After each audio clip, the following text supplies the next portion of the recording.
नमस्कार दोस्तों, मैं हूं परवेश और आप देख रहे हैं द भारत खबर। एक बड़ी खबर नेशनल हेराल्ड केस, जो कांग्रेस के दिग्गज नेता राहुल गांधी और सोनिया गांधी को लेकर चर्चा में है।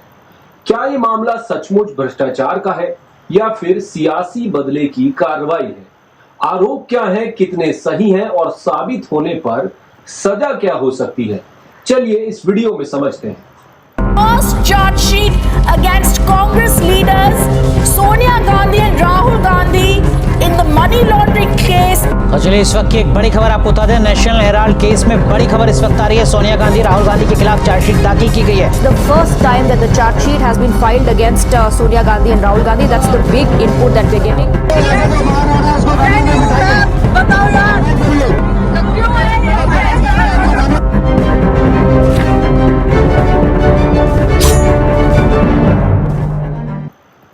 दोस्तों, नेशनल हेराल्ड केस की शुरुआत 2012 में हुई, जब बीजेपी नेता सुब्रमण्यम स्वामी ने दिल्ली की कोर्ट में शिकायत दर्ज कराई कि उनका आरोप था कि सोनिया गांधी और राहुल गांधी ने YIL यानी यंग इंडियन लिमिटेड नाम की कंपनी के जरिए AJL यानी एसोसिएटेड जर्नल्स लिमिटेड की संपत्तियों को गलत तरीके से हड़प लिया। AJL वो कंपनी है जो कभी जवाहरलाल नेहरू के समय नेशनल हेराल्ड अखबार चलाती थी। 2008 में जब यह अखबार बंद हुआ तो AJL पर कांग्रेस पार्टी का 90 करोड़ 21 लाख रुपए का बिना ब्याज का कर्ज था। स्वामी का कहना है कि 2010 में YIL ने इस कर्ज को सिर्फ 50 लाख रुपए में अपने नाम कर लिया और इसके बदले AJL की 2000 करोड़ रुपए से ज्यादा की संपत्तियों पर कब्जा जमा लिया। YIL में सोनिया और राहुल गांधी के 38% शेयर है, यानी कि 76%, और बाकी 24% कांग्रेस के बाकी नेताओं मोतीलाल वोरा, ऑस्कर फर्नांडिस, सुमन दुबे और सैम पित्रोदा के पास। ईडी का दावा है कि ये सौदा मनी लॉन्ड्रिंग का हिस्सा था, जिसमें 988 करोड़ रुपए की संपत्ति पर गलत तरीके से कब्जा किया गया। ईडी ने 15 अप्रैल 2025 को चार्जशीट दायर की, जिसमें इन नेताओं पर धारा 3 और 4 के तहत केस दर्ज हुआ है, लेकिन कांग्रेस इसे सियासी बदले का हथियार बता रही है। तो सवाल उठता है, कौन सही है, कौन गलत? स्वामी और ईडी का आरोप है कि YIL एक छद्म कंपनी थी, जिसे कांग्रेस फंड से बनाया गया ताकि AJL की कीमती संपत्तियां दिल्ली, मुंबई, लखनऊ में निजी हाथों में जाएं। ईडी ने कहा कि AJL ने नकली दान, किराए और विज्ञापनों से 18 करोड़, 38 करोड़ और 29 करोड़ रुपए की गैर कानूनी कमाई की। वहीं कांग्रेस का कहना है कि YIL एक नॉन प्रॉफिट कंपनी है जो अखबार को फिर से शुरू करने के लिए बनी थी और कोई निजी फायदा नहीं हुआ।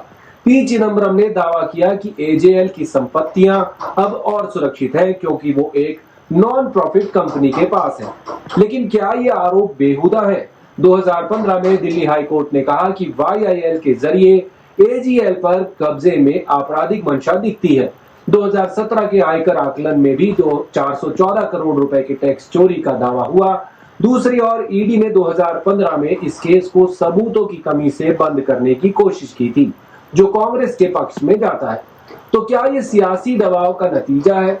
सच जानने के लिए कोर्ट का फैसला ही कसौटी होगा।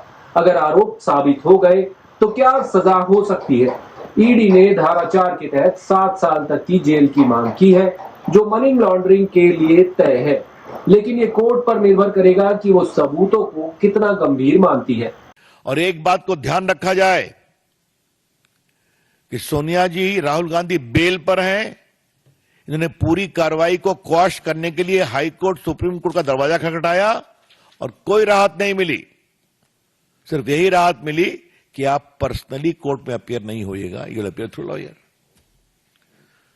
तो जो चीज 4 साल से चल रही है, जिसमें आप संतोषजनक जवाब नहीं दे पाए, जहां कानून अपना काम कर रहा है, वहां पर कर रहे हैं वेंडेटा। और उनके जो मेंबरान पार्लियामेंट हैं, देश के नामी गिरामी वकील, वो भी इसको अजीब प्रकार की बेबुनियाद तर्के दे रहे हैं। भारतीय जनता पार्टी और RSS मिलकर ईडी, IT, CBI को एक राजनीतिक हथियार के रूप में उपयोग कर रहे हैं। हम इसकी निंदा करते हैं। नेशनल हेराल्ड के केस में एक पैसा भी नेहरू गांधी परिवार ने अपने ऊपर खर्च नहीं किया है। 1 रुपया भी उन्होंने अपने काम में उपयोग नहीं किया है।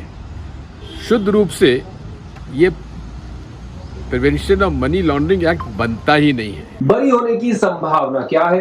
कांग्रेस का दावा है कि कोई पैसा नहीं हिला और ट्रांजैक्शन कानूनी थे। अगर कोर्ट मान ले कि YIL का मकसद अखबार को बचाना था और कोई निजी फायदा नहीं हुआ तो बरी होने का रास्ता खुल सकता है।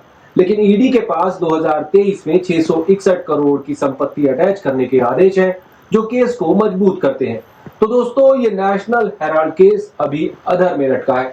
क्या ये भ्रष्टाचार का सबूत है या सियासी साजिश? आपकी राय क्या है? कमेंट में बताएं और इस वीडियो को लाइक और शेयर करें। सोशल मीडिया प्लेटफॉर्म्स पर द भारत खबर चैनल को फॉलो और सब्सक्राइब जरूर कर लें। शुक्रिया।